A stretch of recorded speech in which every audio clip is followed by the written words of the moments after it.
Bonjour à toutes et à tous, nous voici sur une nouvelle vidéo montrant comment réaliser un effet d'embossage sur du cuir avec GIMP 2.10. Alors l'embossage c'est la technique de marquer une empreinte soit avec des roulettes soit avec une matrice sur du cuir souple.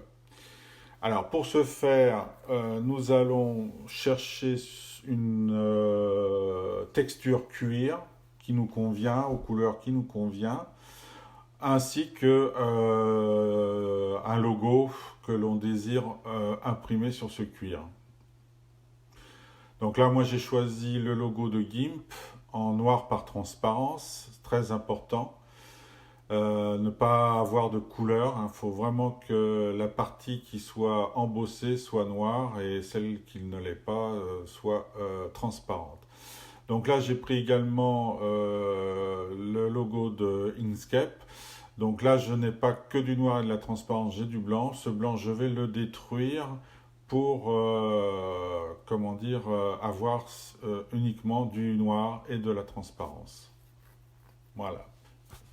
Je mets tout ça après correctement à l'échelle parce que nous allons, des raisons de facilité, réunir ces deux calques en un seul.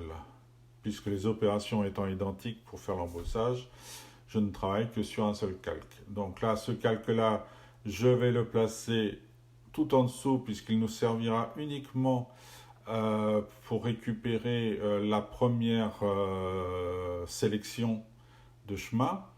Donc là, je l'appelle logo origine, que je place donc en premier plan. Je récupère mon alpha vers sélection. J'appelle mon calque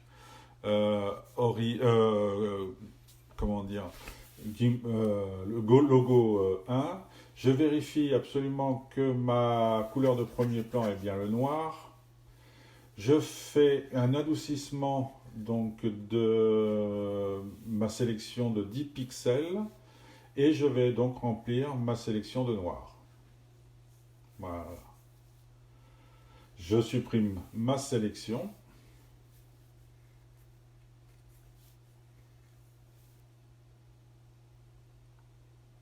Voilà.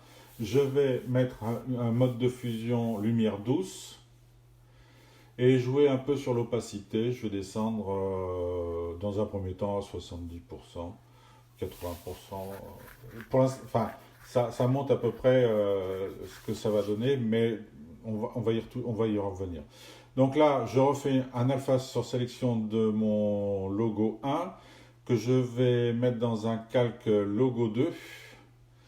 Je vais inverser, très important, la sélection. Donc on commence par inverser cette sélection et je vais aller dans les filtres. Alors là aussi très important, ombre et lumière, et on va choisir un ancien filtre ombre portée, l'ancien filtre des anciennes versions, et on va mettre comme paramètres 8, 8 et 15 pour le rayon et noir pour la couleur. On met aussi l'opacité à 100. Voilà, donc là c'est fait, je supprime ma sélection, je duplique ce calque pour renforcer donc l'effet. Voilà, je reprends une nouvelle sélection, je le mets dans le logo 3. Et là, on ne va pas faire l'inversion de la sélection, on va rester tel quel.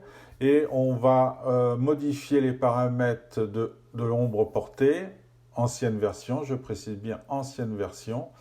Et là, on va se mettre à 10 et on va choisir la couleur blanche. Voilà.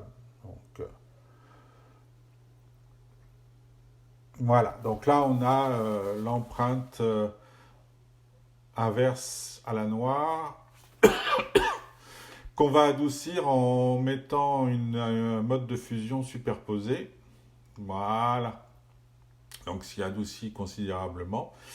Et maintenant, il suffit simplement de jouer un peu sur l'opacité du calque logo 1 pour avoir un effet plus ou moins correct en fonction de la texture que vous allez utiliser ou des jeux de lumière qu'il va y avoir sur cette texture. Voilà, donc on se repositionne sur le premier et on modifie l'opacité jusqu'à obtenir le résultat vraiment désiré. Voilà, donc c'est tout simple à faire. Choisissez une bonne texture, choisissez un bon logo et il n'y a aucune raison, vous devez obtenir quelque chose de très réaliste. Voilà, moi je vous dis à bientôt pour une nouvelle vidéo.